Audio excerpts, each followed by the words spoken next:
Sonic, the heart of your system.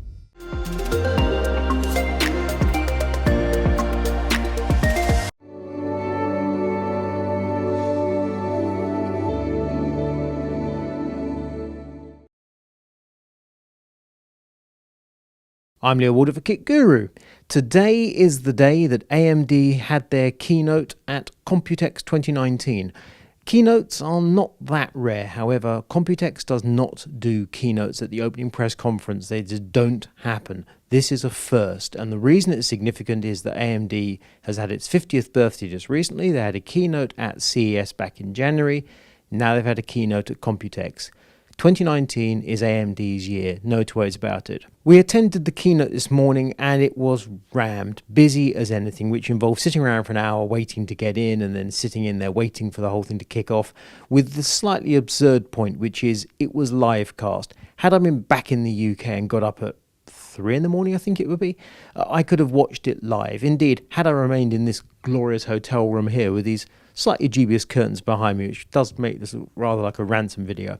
But had I remained in this room, I could have watched it on YouTube live. I wouldn't have got the happy snaps I did actually get of Lisa Su holding up a Navi graphics chip and indeed a Zen 2 processor. But in terms of the information and such like that we got, I could have got it just as easily on this side of Taipei as on that side of Taipei. Nonetheless, I attended, I was there, and it was interesting. I mean, it was a really good keynote. But it was interesting for a few reasons. The launch of Zen 2 has been a long time coming, and it's almost been like a sort of a series of closing doors. There's been all the rumours that have been around for the last 8 months or so, and certain doors have closed a little bit, but no big door has yet slammed in the face of Zen 2. It has been really encouraging that the rumours have kind of evolved slightly and more information has come out, and we've seen teasers of particularly Zen 2 Ryzen 3000. And today we heard yet more information, including pricing, which is a really big deal. We've known for some time that Zen 2 used 7nm from TSMC.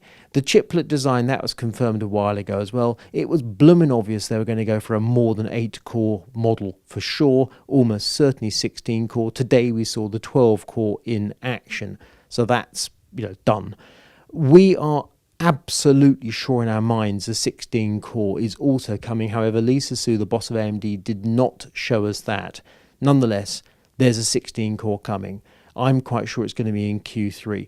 The fact of the matter is that AMD has so much good news that they can release the 12-core on the 7th of July, which they've also confirmed 7/7. You see, 7nm, which is to do with, obviously, after Computex. That's slightly disappointing. You can't go out and buy it immediately after or indeed during the show. You have to wait another month and a bit.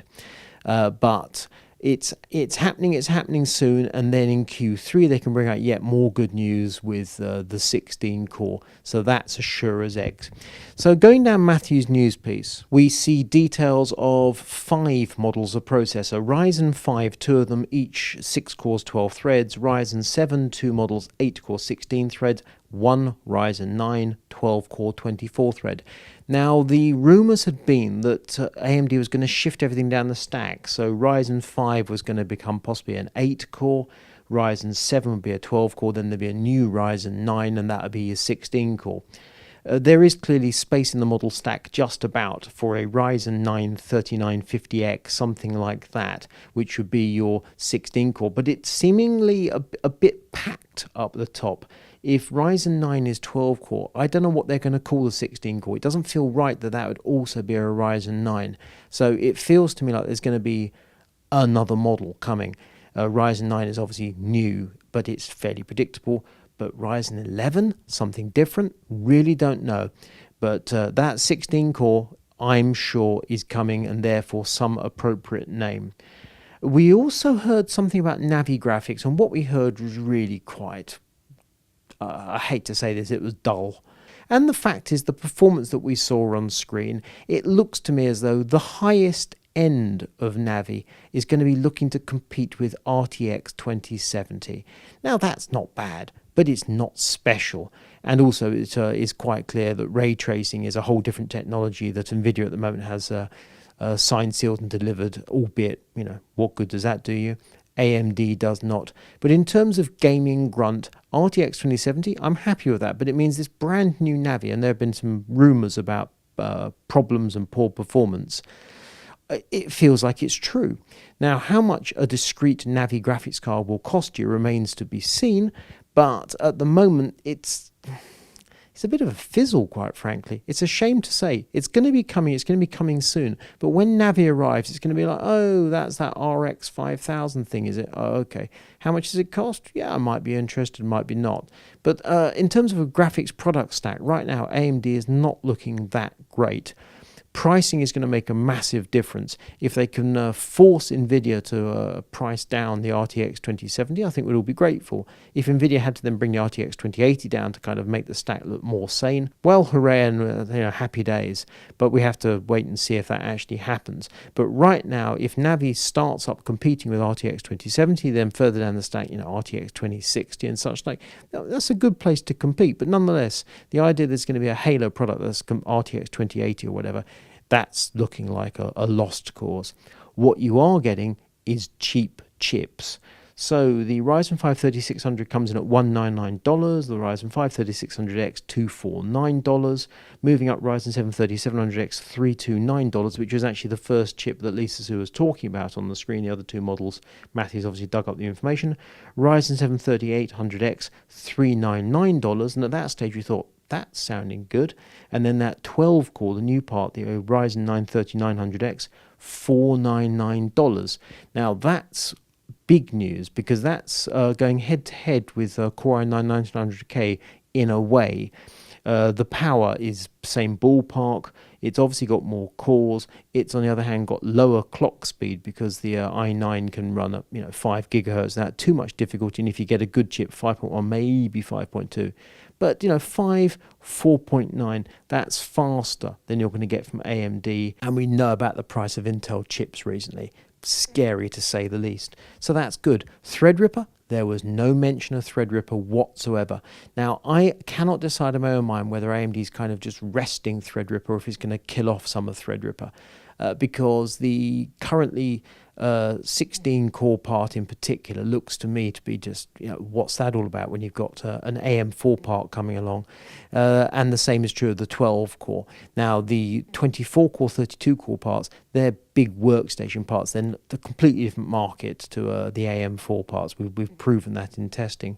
In the event AMD was to update Threadripper to make it Threadripper 3000, and the 24-core, 32-core would behave much more nicely in Windows. They have a very good reputation in Linux, but in Windows, it seems that Windows struggles with that many cores. Then who knows? But right now, there seems to me to be a big question mark hanging over Threadripper. Perhaps it's going to come romping back in months to come, and I'll feel a bit silly. And of course, the other news around this launch, which we knew all about, was PCI Express 4. We know all about PCI Express Gen 4 in the sense we know it's called PCI Express Gen 4 and it's double the bandwidth of PCI Express Gen 3. As to which products come along and can actually use it, that's a different question. SSDs for sure, but right now it looks like the only controller on the market that can actually use PCI Express Gen 4 is Ryzen. We're going to see SSDs from a number of manufacturers, Gigabyte and Corsair for 2, but there will be others for sure. And we have already heard promises of extra performance due to the new controller and the new interface. So that's interesting. By the sound of it, the NAND is the same as in current generations of SSD. So great, that's all wonderful.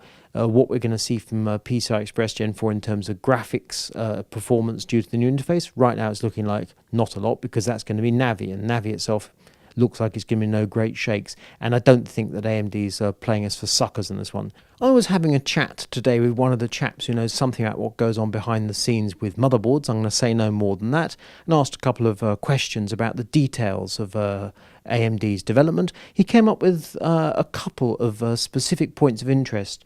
Well, they were interesting to me at any rate. For one thing, I asked, what's the deal with the socket AM4? Can it actually handle the power of the new processors without any trouble? To which he said, absolutely no problem whatsoever. Because I said, okay, if Ryzen 7 2700X is kind of heading towards 150 watts, and you kind of double it sort of to get the new processor, sort of, if you see where I'm coming from, then you've got that more or less double the power through the same area. That seems to me to be hard work for motherboards, which he said it's fine. He said 250 watts on the motherboard's absolutely fine. 300 watts is also fine. maybe perhaps your AM4 motherboard will give you trouble were you to head towards 500 watts for the CPU, which is just huge. I mean, that's Threadripper territory. So it's like, okay, put a tick in my book. That's genuinely good news to hear. And it seems that AM4 is going to continue being used for the revision of Zen 2, which I guess will be called Ryzen 4000, and that's presumably next year. So it sounds as though AM4 as a platform is looking really healthy, which is really genuinely good news. Also memory. Now, memory with Ryzen 1000 was just, the compatibility problems were just terrible. Ryzen 2000, pretty blooming good. Speeds typically up to DDR4 3400 megahertz. Nothing massive and better than Ryzen 1000, but because AMD ties memory speed and Infinity Fabric together, we wanted the ability to work with faster memory, and we just did not have it. I'm hearing that with the new Ryzen 3000, you can expect to run your memory, proper memory that's compatible, at 4400 megahertz, which is really properly good news. You'll get far more benefit, in my opinion, from a 4400 megahertz memory or something approaching it with the AMD platform than you will with Intel. With Intel, it's just a way of getting good numbers, but really burning your money. Lower latency helps. Higher clock speeds doesn't make so much difference. With AMD, it's a completely different story. The faster the memory, the faster your system.